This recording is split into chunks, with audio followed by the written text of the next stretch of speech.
So to follow up what JC was saying, I'm Kelly Addington, and I actually, I used to teach here, and then I was a counselor for quite a while.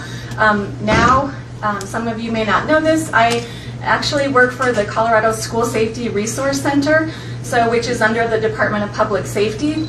And I'll tell you a couple of different things. First of all, I'll tell you some of the things that we can offer to maybe help, like JC was talking about, getting some of that connectedness in the area to make those, not gatekeepers, but whatever we want to call them. Connectors. Connectors, there you go.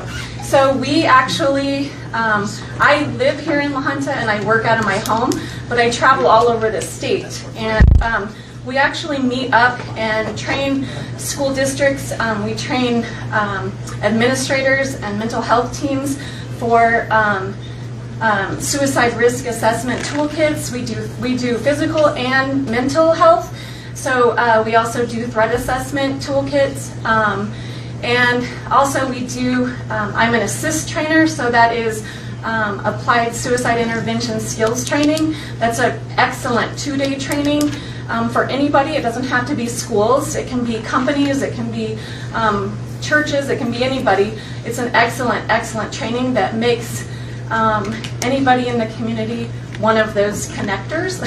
And also QPR, we offer that as well. That's question, persuade, and refer. That's another suicide intervention training that it can be for anybody in the community as well. And that's an 1.5-hour training. It just gives you the basic skills to see what to look for and what to do if you do see somebody, or if you are told of somebody that is thinking about suicide. We also do other things for schools like bullying and different things like that. Youth mental health first aid, we can also train on that. So that's just a plug for the center, but also I'm not sure if this is what you're referring to in Alamosa, but you work with Safe to Tell, so Safe to Tell, or they work under you. So Nicole and Brett from Safe to Tell are actually my partners in this. We have a program that we have a grant that the center received, and we pulled in Safe to Tell to work with us to try to get this all around the state, and it's called Handle with Care.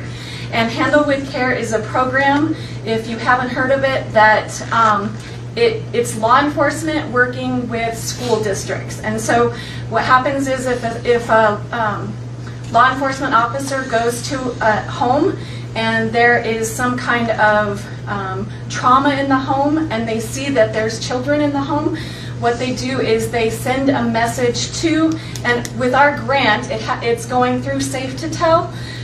There are places all over the country that are doing this that don't have Safe to Tell, and there's places in Colorado that are actually using Handle with Care already that don't do it through Safe to Tell. But we're going to start with 3 pilot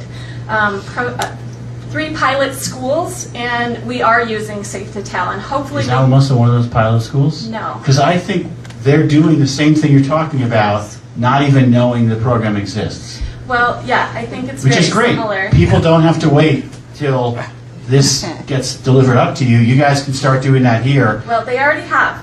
Here it's already one of the pilots. East Otero, they're not one of the pilots, but I talked to them before I knew we had pilots. Yep. And so East Otero School District has already begun the meetings. Mm-hmm. And I know the Sheriff's Department has already heard about it, the Police Department.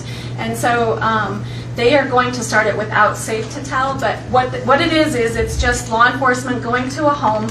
If there's trauma in the home, they send a message, and a lot of people are just using a QR code or something where it automatically sends a message to the school district, to the, what we call gatekeepers, connectors, I guess. And so those connectors then send and all the message is the student's name and Handle with Care. They don't need to know that there was domestic violence in the home or anything else. They don't need to know that. So it's just sending a message saying Handle with Care, telling the school district that they need to just show some grace. If a student comes in and they don't have their homework done, don't keep them in from recess if it's a little one, or don't fault them for that. Give them extra time and maybe meet with them one-on-one after if they need some one-on-one help. Or if they fall asleep in class, don't give them an F and slap their desk and get mad at them.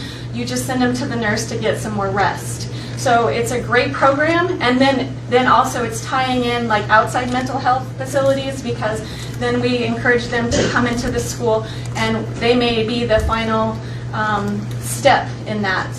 But nobody knows anything. The student doesn't even know that the Handle with Care notice went out. So it's a great program. I think it is similar to what Alamosa is doing, and once we get those pilots, we're going to try to get it all over the state of Colorado.